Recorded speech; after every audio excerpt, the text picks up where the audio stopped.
13e séance. Bon, alors nous avons fait un premier pas la dernière fois. Nous allons esquisser ce soir un deuxième pas. Alors là, je dis esquisser. Parce que c'est tout à fait énorme. Ça tourne autour d'un mot, un seul mot, ou un couple de mots, parce que c'est un couple de mots. Enfin, il y en a un des deux qui est particulièrement important. Quand vous aurez, si j'arrive à vous faire comprendre le sens de ces mots, vous serez entré en philosophie. Mais je n'y arriverai pas ce soir. Je vous donnerai les mots, je vous les situerai comme je pourrai, mais vous ne les comprendrez pas ce soir. Vous ne les comprendrez pas. Vous ne les comprendrez pas demain d'ailleurs. Vous ne les comprendrez jamais. Mais, d'ailleurs moi non plus. Si, dans l'éternité. Ça touche à des choses alors tellement profondes, à des abîmes tellement fantastiques que faut toute la vie. Mais ce que je veux vous faire comprendre, ce que je veux vous signaler, et qu'au moins vous soyez alertés, c'est sur l'enjeu, l'extraordinaire gravité et l'enjeu de cette notion-là. Et je disais tout à l'heure que je viens de trouver enfin pourquoi Descartes était si catastrophique. Et je vais pouvoir vous l'expliquer, mais je ne vous l'expliquerai que dans la mesure où j'aurais pu vous faire comprendre cette notion. Mais pour vous montrer à quel point c'est grave et catastrophique, j'évoquerai l'émission que vous avez vue ou pas vue avant-hier, je crois, avant-hier soir, sur les camps nazis d'extermination des Juifs. Ça n'a pas l'air de vous dire grand-chose. Aucune d'entre vous n'a vu ce... Vous avez bien entendu parler des camps nazis d'extermination des Juifs. Bien, bon. Alors, pour justement, le journal d'Anne Frank, c'était ça, je comprends pas, vous avez quand même vu le journal d'Anne Frank, seulement vous n'avez pas regardé ce qui suivait. Ah bon, voilà, vous étiez... l'Inde, d'accord. Bien. Alors, le journal d'Anne Frank, c'est quand même célèbre, vous avez entendu parler. Bien. Et vous l'avez vu. Alors après, il y avait un débat avec deux rescapés des camps, dont Elie Wiesel, le juif assez célèbre, et puis une femme, une mère de famille. Puis alors, il y avait des fils de rescapés. Et puis un fils d'Allemand, enfin, il y avait pas mal de gens. Et alors, les deux rescapés, puis alors il y avait aussi SVP qui téléphonait, il y avait... De sorte que, en fin de compte, je me suis aperçu que parmi les rescapés des camps, il y avait des réactions aussi divergentes, aussi différentes, aussi opposées que parmi les gens que vous voyez dans la rue, parce que il y en a qui gardent une haine des Allemands absolument prêts à faire sauter l'Allemagne avec une bombe, ils l'ont dit par le téléphone, et la dame qui était là, je ne parle même pas d'Elie Wiesel, dit qu'elle n'a pas de haine, qu'elle n'a rien à pardonner, même en un sens. Donc ça paraît très très différent. Et ça me frappe que justement, malgré ce qu'il y a de commun, et nous allons y venir, d'énormément commun à tous ces gens-là, il peut y avoir les mêmes différences entre vous et moi, les croyants, les incroyants, ceux qui pardonnent pas, les calmes, les désespérés, les confiants, toute la gamme y est, on la retrouve. Ça ne change rien à la gamme des opinions et des attitudes. Mais ça donne quand même une dimension, alors qui a été précisée par aussi bien la femme que Elie Wiesel, ils ont dit que presque toujours d'un commun accord, et ça je l'ai vérifié à d'autres occasions, les rescapés ne parlent pas, ne racontent pas leur expérience. Répugnent très profondément à en parler, ne veulent pas quelquefois en parler. Et ils ont dit pourquoi, justement. Ils ont dit parce que c'est indicible. Et c'est indicible. Et indicible, qui ne peut pas être dit, n'est-ce pas? Une émotion indicible s'est emparée de moi, n'est-ce pas? Eh bien... indicible, c'est inexprimable, c'est au-delà de tout ce qui peut être exprimé. On ne peut pas communiquer une chose pareille. Et naturellement, c'est indicible, incommunicable, inexprimable dans le genre de l'horreur et de la souffrance. Ça n'est pas possible de communiquer ça. Bien. Pourquoi je fais allusion à ça? Parce que Maintenant, l'évidence, il y avait une sorte de stupeur chez eux, que les hommes étaient capables de ça, et de peur. Alors c'est là où ils se répartissaient entre certains qui avaient confiance, comme Elie Wiesel, que ça ne recommencerait pas. Ils font une différence avec les camps, les goulags, alors ça, c'est une autre histoire, je leur laisse la responsabilité, qui théoriquement, en effet, ne sont pas des camps d'extermination, moi je veux bien, et puis qui sont des camps idéologiques, alors que là, c'était purement la race juive qui suffisait à vous condamner. Bon, je veux bien, enfin quand même, les goulags, c'est pas tellement plus brillant. Mais alors cette chose-là, dans toute l'horreur qu'ils ont sentie, ils vivent encore dans cette idée qu'il ne faut pas que ça recommence. Alors ils sont partagés entre la peur que ça recommence et l'espoir que ça recommence pas. Et la dame a très nettement dit, je suis venue, j'ai rompu le silence, parce que je commence à avoir peur que ça recommence. Et je veux parler aux jeunes qui ne se rendent pas compte et leur dire qu'il ne faut pas que ça recommence, comme s'il suffisait qu'elle le dise. Bien. Alors, devant ça, je dis qu'il y a un lien d'une profondeur fantastique entre la philosophie de Descartes, dont Descartes n'est pas le seul responsable, mais dont il est un grand responsable, et les camps d'extermination. C'est vous dire la gravité. La notion dont je voudrais vous parler, nous l'appellerons pour commencer la notion X, je ne lui donne pas de nom pour le moment, elle était traditionnelle dans la sagesse chrétienne, mettons, depuis le début, elle a été, enfin d'une manière confuse, et elle a été précisée par saint Thomas quand il a adopté Aristote, très précisément quand il a adopté Aristote, parce que c'est une notion qui vient d'Aristote. Elle a été baptisée par saint Thomas. Elle était donc déjà présente secrètement dans la tradition chrétienne, car elle est fondamentale pour tout chrétien et pour tout juif. Et elle a été donc précisée par saint Thomas. Ça a été un acquis qui a pris donc 1400 ans à peu près, 1300 ans à se former à partir de la révélation chrétienne. Et alors, Descartes l'a exclu systématiquement, cette notion, de toute sa philosophie. Il ne l'a pas contesté, il n'en a même pas parlé, mais il l'a rigoureusement exclu. C'est l'âme de la philosophie de Descartes que d'exclure cette notion.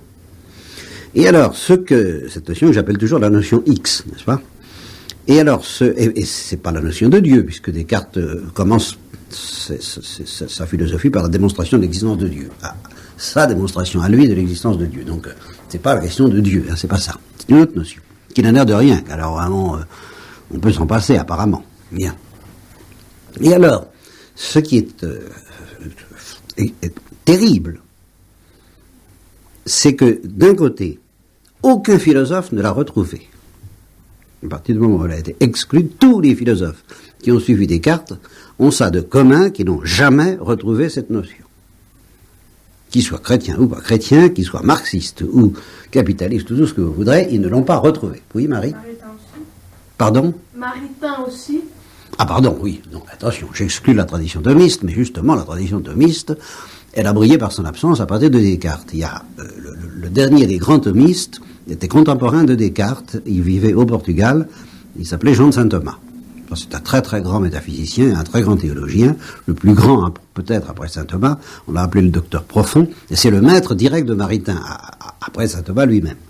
Et il était contemporain, il était connu dans la chrétienté. Descartes et ses suivants ont complètement éclipsé le souvenir des thomistes, qui a tellement disparu de l'Église que Léon XIII, à la fin du XIXe siècle, a demandé à l'Église un effort pour retrouver le thomisme. C'est donc, en partie en réponse à cet appel de Léon XIII, vers la fin du XIXe, que, il y a eu tout de même des dominicains, au milieu du XIXe, avant Maritain, qui ont été thomistes.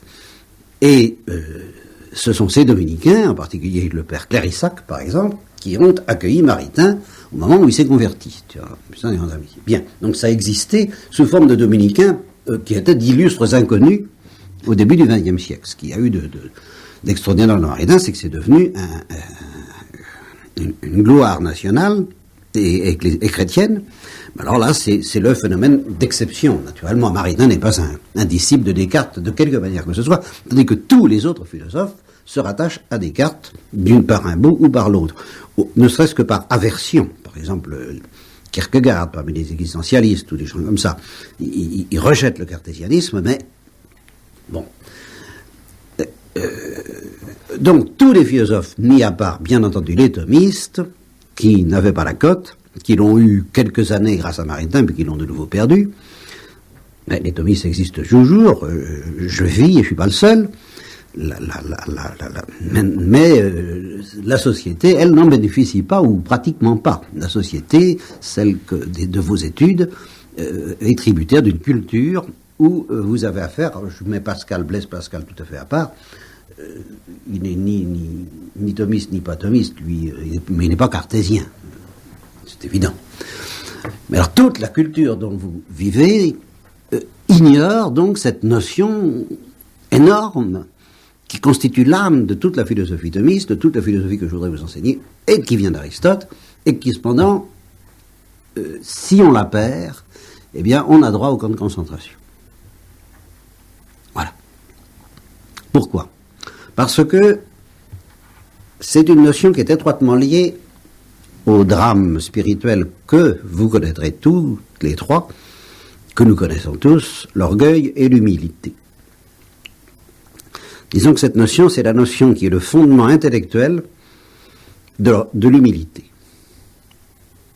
Et c'est pour ça que si on l'envoie promener, on envoie promener le fondement intellectuel de l'humilité. Alors après ça, on peut essayer d'être humble si on veut, mais c'est beaucoup plus facile d'être orgueilleux. Et l'orgueil, eh bien l'orgueil, ça mène au camp de concentration. C'est pas plus compliqué que ça. Il y a toutes les horreurs, il n'y a pas de limite. C'est ça que ne paraissaient pas comprendre du tout les pauvres gens de la télé. C'est que l'homme est capable de tout et du pire, et encore maintenant, et tout peut recommencer, justement, si l'orgueil n'a pas de... si l'orgueil prend le dessus. Et si c'est pas l'orgueil, il faut que ce soit l'humilité. Et si c'est l'humilité, alors voilà. Si quelqu'un est humble, même s'il ne le sait pas, il vit la notion philosophique dont je vais vous parler. Il la vit. On peut vivre des choses sans le savoir. Il vit cette notion, confusément, sans trop le savoir. De sorte que si quelqu'un a vraiment un cœur humble, et s'il n'est pas complètement handicapé mental ou sous-doué, si on essaie de lui parler de ce que je vais essayer de vous parler, il comprendra un peu. On peut donc vivre cette notion sans la comprendre, sans la connaître clairement, intellectuellement. Mais la réciproque n'est pas vraie, c'est-à-dire qu'on ne peut pas la comprendre si on ne la vit pas. Et ça, c'est une des grosses difficultés à laquelle nous allons nous heurter, puisque c'est une notion très technique, c'est l'âme de la philosophie thomiste, c'est l'âme de ce que Descartes a refusé, et donc de tout ce que la philosophie moderne a refusé. Et voilà que je vous dis, si vous n'êtes pas humble, vous ne la comprendrez pas.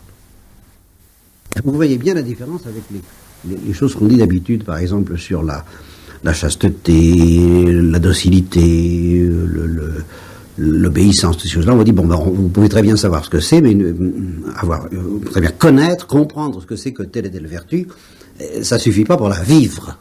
Et on dit, connaître, c'est bien, c'est possible, on peut connaître ça, mais on ne peut pas, mais il faut le vivre. Et pour le vivre, il faut le connaître. Mais il suffit pas de connaître, il faut vivre. Et bien là, c'est un peu le contraire que je vous dis. Vous ne pouvez pas connaître cette notion philosophique, qui est la racine doctrinale de l'humilité, si vous ne vivez pas l'humilité. Vous pouvez connaître des mots, mais vous ne le comprendrez pas du dedans, vous ne le comprendrez pas en profondeur, et vous ne pourrez donc pas être thomiste si vous n'êtes pas humble. Vous voyez, c'est exactement l'inverse. Autrement dit, on peut être humble, un peu grosso modo, pas trop orgueilleux, quoi. Ça suffit pas pour comprendre la notion en question. Pour comprendre la notion en question, il faut atteindre un certain niveau, un certain degré de profondeur dans l'humilité, tel que, alors là, on commence à comprendre. Je vais préciser.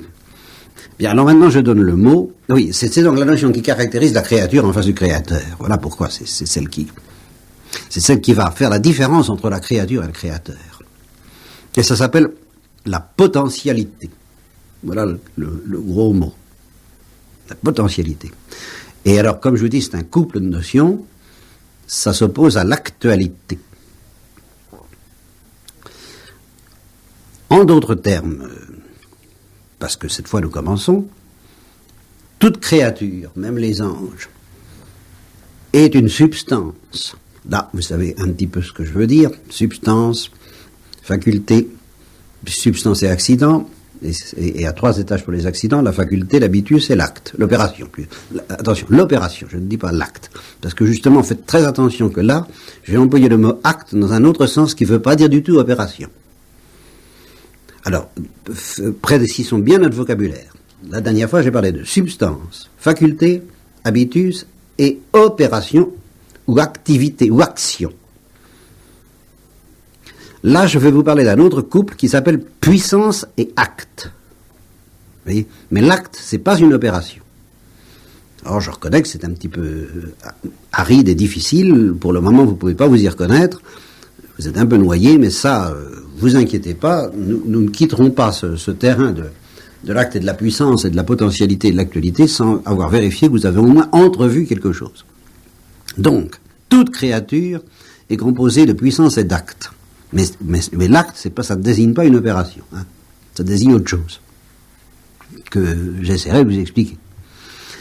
C'est-à-dire que toute créature est marquée par l'imperfection de la potentialité.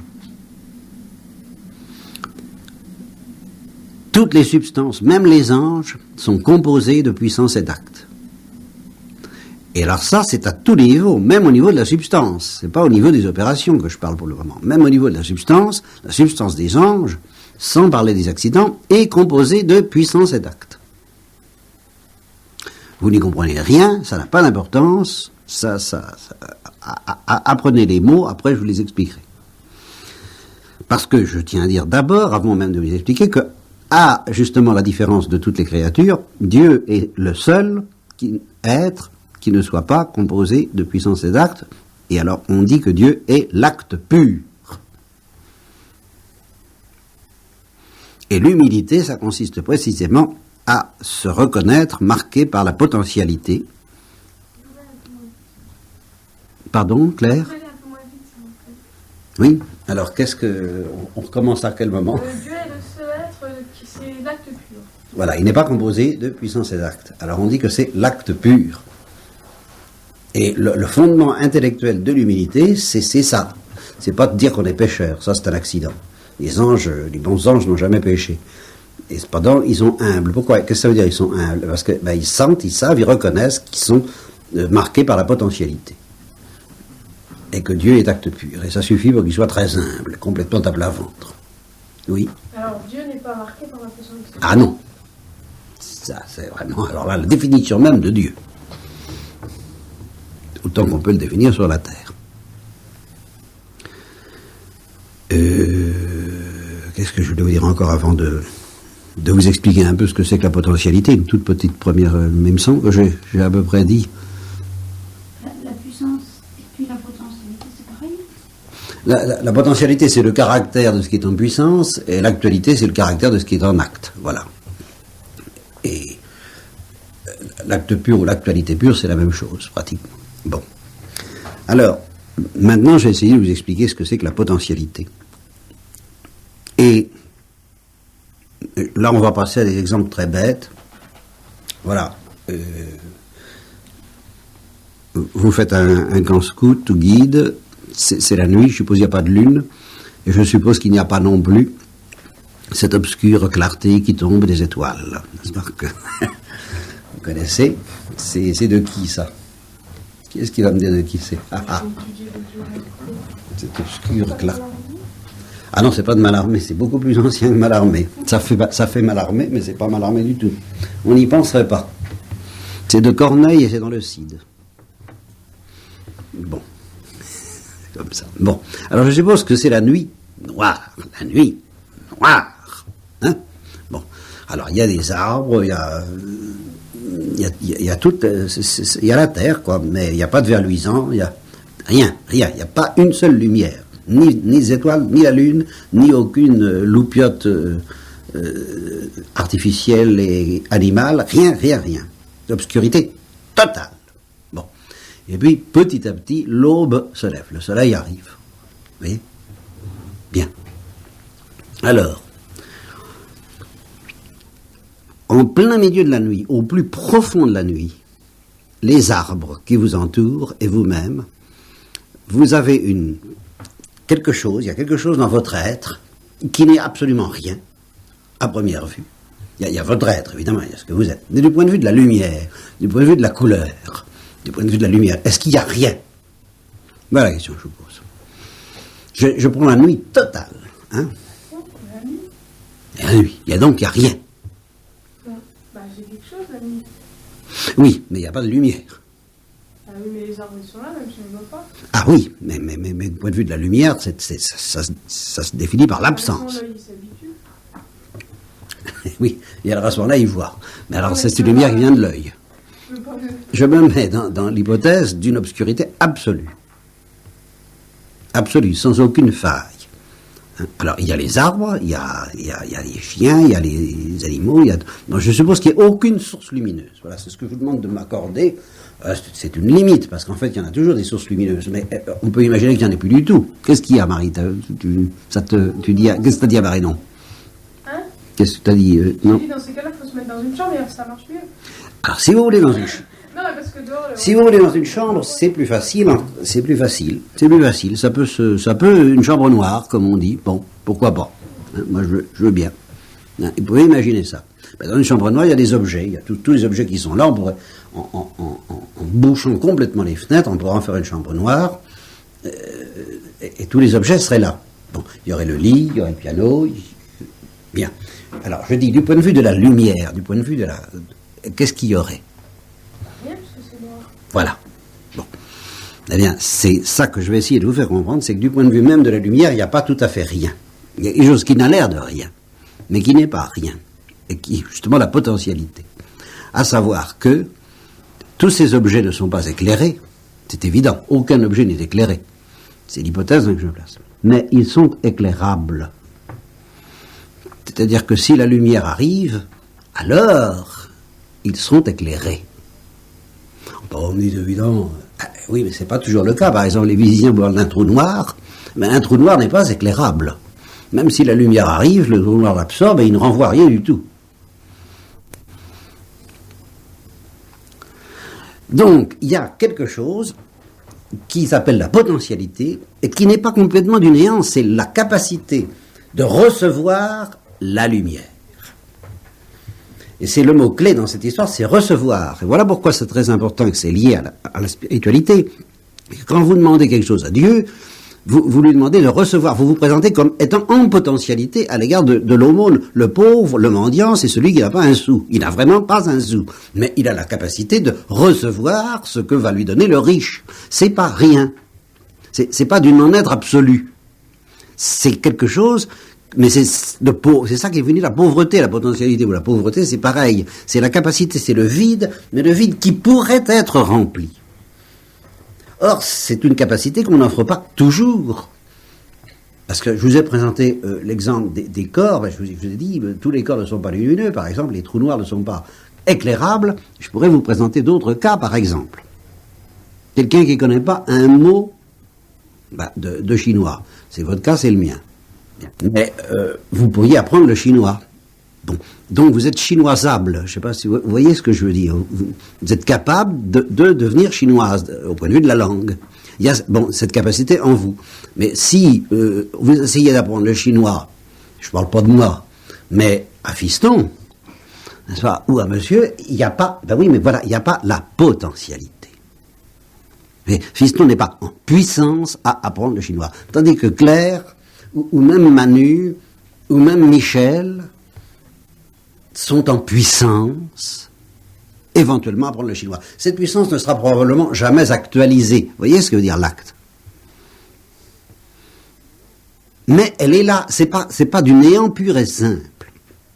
Et pour le chien, c'est le néant? Ah, pour le chien, c'est le néant pur et simple. Parce qu'il n'y a pas la capacité à. C'est ça, la potentialité. Vous voyez, c'est rien, et cependant, c'est quelque chose, en sens que c'est la possibilité de recevoir une actuation. Alors, étant bien entendu que nous ne pouvons pas nous donner cette actuation nous-mêmes. Le sujet, qui est en puissance à un acte donné, n'a absolument aucun moyen de le produire. Il ne peut que le recevoir. Mais tous les sujets ne sont pas aptes à recevoir tout acte. Alors, soit dit en passant, par exemple, toutes les créatures spirituelles sont en puissance à recevoir la vie divine. Même les démons. Même les démons. Ça ne sera plus jamais actualisé, mais ils sont en puissance à recevoir la vie divine. Alors que Viston, les chiens, les chats, ne sont pas en puissance à recevoir la vie divine. Marie? Je comprends pas comment c'est possible qu'ils soient en puissance alors qu'ils sont entrés dans la vie éternelle, enfin, dans l'éternel. C'est justement, c'est parce que c'est une notion philosophique, ça veut dire que leur être et capacité est radicalement différente, comme une capacité qui ne peut pas s'éteindre. Simplement, il y a c'est comme, si tu veux, c'est comme si tu étais en prison, il y a une barrière qui fait que ça ne sera jamais actualisé, mais ce serait actualisable si certaines conditions étaient réalisées.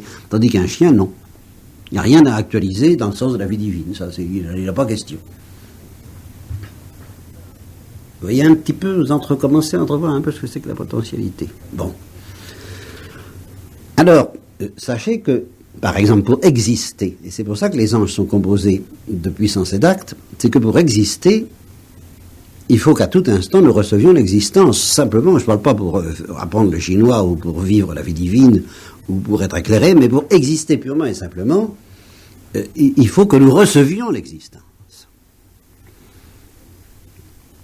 Alors là, je vous donne une petite idée sur la création que je vous ai peut-être dite déjà, mais que je reprends à cette occasion.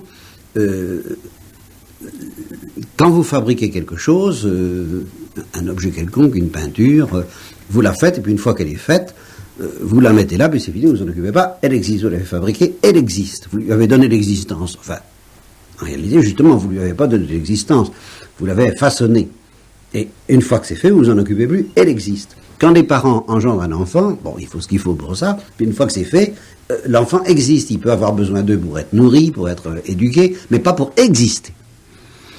Mais si s'occupe de lui et qui meurt. Ah ben d'accord. Alors ça, c'est autre chose, mais c'est pas eux qui lui donnent l'existence au sens de la génération. La génération, c'est fait, c'est terminé. Hein. Tandis que, quand le soleil éclaire, le soleil ne peut pas se dire, bon, ça y est, je les ai éclairés, maintenant ils ont la lumière, je m'en vais. Ah non. S'il s'en va, c'est fichu, c'est fini. Vous voyez, il faut que constamment il éclaire. Bon, eh bien, la manière dont Dieu nous crée, dans votre imagination, vous supposez, nous imaginons tous, que Dieu nous donne l'existence, et puis au revoir, il s'en va, nous avons l'existence. C'est pas vrai. Dieu nous donne l'existence à la manière dont le soleil nous éclaire, c'est-à-dire qu'il nous la donne à chaque instant, et que si, je le répétais autrefois avec une insistance comique, c'est que si jamais Dieu avait une seconde d'inattention dans l'activité de nous créer, eh bien, nous retomberions immédiatement dans le néant. Parce que nous sommes en puissance à l'existence. Voyez. Tandis que si nous avions l'acte d'exister pur, alors nous ne pourrions pas le perdre. Donc, nous existons parce que nous recevons d'exister à chaque instant. Et c'est ça, être en puissance à cet acte particulièrement important qui s'appelle exister. Exister, c'est de l'acte. Et recevoir l'existence, c'est de la puissance. Et alors, mine de rien, Descartes, qui croyait en Dieu et qui croyait à la distinction entre le créateur et la créature, il a éliminé complètement la potentialité de sa philosophie. Et les philosophes ne l'ont jamais retrouvée. Ils ne connaissent que l'acte. Par exemple, Descartes dira, l'homme est, qu'est-ce que je suis? Je suis une chose qui pense. Donc, en acte, vous voyez, il n'a pas du tout dit, je suis une chose capable de penser. Et qui de temps en temps pense, et puis de temps en temps dort. Donc est en puissance à penser, et qui de temps en temps reste en puissance, sans que ce soit actualisé, et puis de temps en temps actualise, ou est actualisé dans sa capacité de penser, et pense. Non, il a dit, je suis acte de penser, ce qui, sans en avoir l'air, est une manière de s'identifier à Dieu. Oui, alors, quelques siècles plus tard, Sartre vous dira, par exemple, justement, il va jusqu'au bout, que, en somme, dès que nous cessons de penser, nous ne sommes plus des hommes. C'est parce que, justement, Sartre n'accepte absolument pas la potentialité. Donc, quelqu'un qui dort, c'est pas un homme. Il n'est homme que dans le temps où il agit en tant qu'homme. Vous voyez jusqu'où ça mène le refus de la potentialité. Parce que quand quelqu'un dort, il n'est pas une chose qui pense. Mais c'est pas non plus un animal. Il reste capable de penser. Et un enfant louche, qui ne pensera peut-être jamais de sa vie, est fondamentalement capable de penser, même si on ne le lui apprend pas. Alors qu'un animal n'en est pas capable. Oui. Dans ça, ils croient qu'avec leur raison, ils peuvent tout obtenir. Pareil, peut-être pas tout à fait pareil. Ils disent que les choses existent que parce qu'ils en prennent conscience. Ah ben là, il y a de ça. Ça, c'est évident. C'est évident. Mais ça, c'est une conclusion. Quelqu'un qui est sous l'influence d'une attitude qui consiste à éliminer la potentialité, ben, évidemment, les choses n'existent qu'au moment où elles se manifestent. D'ailleurs, c'est ce que Sartre dit au tout début, c'est la première phrase de L'être et le néant, et ça a été pour moi la dernière, parce que quand j'ai lu cette phrase, j'ai refermé le livre, j'ai dit c'est pas la peine que je continue, n'est-ce pas? C'est dans le prologue, il dit la pensée moderne a fait un progrès décisif en réduisant l'être à la série de ses manifestations. Et ben voilà à quoi ça mène de refuser la potentialité. En effet, tant que l'être n'agit pas, il n'existe pas. Tant que l'enfant ne dialogue pas, il n'est pas un enfant. Et vous voyez, tout de suite, où ça mène à l'avortement, tout arrive immédiatement. Comment? D'où l'importance énorme de la potentialité qui est la philosophie saine et la philosophie du sens commun, et la philosophie en particulier de la créature qui prie. Je n'ai rien, mais je peux recevoir tout, y compris même d'être Dieu. Mais si Dieu me le donne, moi, je ne peux que recevoir et demander éventuellement, ce qui est déjà d'ailleurs un acte. Bon, alors écoutez, je crois que ça ira, hein, mais on ne quittera pas ce sujet la prochaine fois. Je vous demande quand même d'y réfléchir, même dans votre vie de prière, dans la mesure où vous en auriez une d'aventure, parce que vous verrez que c'est le fond de l'affaire, que ça facilite drôlement la prière que d'avaler cette vérité amère par un bout. Savoir que nous ne sommes rien par nous-mêmes et que tout nous le recevons de Dieu parce que nous sommes puissance, et à la limite pure puissance, pas tout à fait. Mais, et que au contraire, si nous répugnions à cet aveu de la potentialité, nous traitons avec Dieu en quelque sorte d'égal à égal entre acte et acte. Et alors traiter comme si nous étions un acte et que Dieu soit un autre acte, c'est négocier. Ça n'est pas du tout prier et ça nous rend incapables d'être humbles. Alors réfléchissez-y et puis nous verrons un peu plus en détail, petit à petit, l'aspect technique de cette notion qui se traduit en particulier pour nous, alors humains, pas pour les anges. Les anges, ce sont des êtres en puissance, mais ce sont des êtres en puissance qui, à part la vision naturelle, évidemment ça n'a l'air de ça, dans la vision naturelle, ils peuvent dire oui ou non, ils la perdent ou ils la gardent pour l'éternité. Mais le reste de leur acte, l'existence, d'être un ange et toute leur perfection, ils ne peuvent pas le perdre. Tandis que nous, on peut tout perdre, y compris l'existence. Ça s'appelle mourir. Et nous sommes en puissance à tout. Et c'est pour ça que nous sommes en puissance doublement, à deux étages. Les anges ne sont en puissance qu'à un étage. Je ne peux pas tout vous dire ce soir. Mais nous reprendrons donc cette notion de potentialité, d'acte pur, d'acte et puissance, acte qui n'est pas une opération, la prochaine fois, et nous y ajouterons alors une autre notion qui est corrélate, qui découle d'acte et puissance et qui est matière et forme, et qui définit justement la mort et la naissance. La mort, c'est la perte de la forme pour une matière, et la naissance, c'est le fait de recevoir une forme pour une matière. Ça, je m'excuse d'aller tellement vite. Il y a un truc que je ne comprends pas. Comment Descartes, il croyait à la créature et à la création? Oui, mais il n'insistait pas beaucoup là-dessus. Il croyait surtout, pratiquement, il n'utilise jamais ces notions-là. Il ne les exclut pas, parce que ça, alors, en tant que chrétien, il ne pourrait pas se permettre. Mais en philosophe, il n'en parle jamais. Il parle de substance à substance. Parce que ce ne serait pas compatible. C'est pour ça. Et c'est pour ça qu'il a un disciple, parmi ses grands disciples, les trois grands disciples, Malebranche, il s'en est tiré comme il a pu parce qu'il était prêtre. Leibniz, c'est encore spécial, il est d'ailleurs un peu revenu à Aristote. Alors le vrai disciple, c'est Spinoza. Et alors pour Spinoza, il n'y a qu'une substance, évidemment. Ah oui. Ah là, il va jusqu'au bout, lui. Ah oui, donc en fait... absolument. Il n'y a qu'une substance qui est Dieu. Ça, lui, il est intrépide, lui, alors, Spinoza. Et c'est le philosophe intrépide. et c'est le plus responsable des pires horreurs, parce que c'est justement la philosophie de l'orgueil le plus fou. Bon. Il y a un certain Empédocle dans la philosophie grecque qui avait trouvé un truc pour éliminer la potentialité, et que les modernes, c'est leur manière, dont les biologistes en particulier, trahissent la notion de potentialité. Pour eux, la potentialité, c'est un petit acte. Ils remplacent potentialité par virtualité. N'est-ce pas ? Un humain en puissance, c'est un petit humain qui est caché, et de sorte que ce que nous appelons, nous, l'actualisation, ce n'est que la manifestation, l'épiphanie, l'épanouissement de quelque chose qui est déjà en acte, mais tout petit et caché.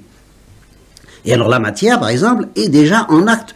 Toutes les potentialités de la vie sont déjà en acte dans la matière, mais elles ne sont pas épanouies. Et l'évolution de la vie, c'est l'épanouissement et le développement de ce petit acte vital qui est déjà inscrit en acte dans la matière, mais secrètement. Alors ça, c'est toute la philosophie moderne.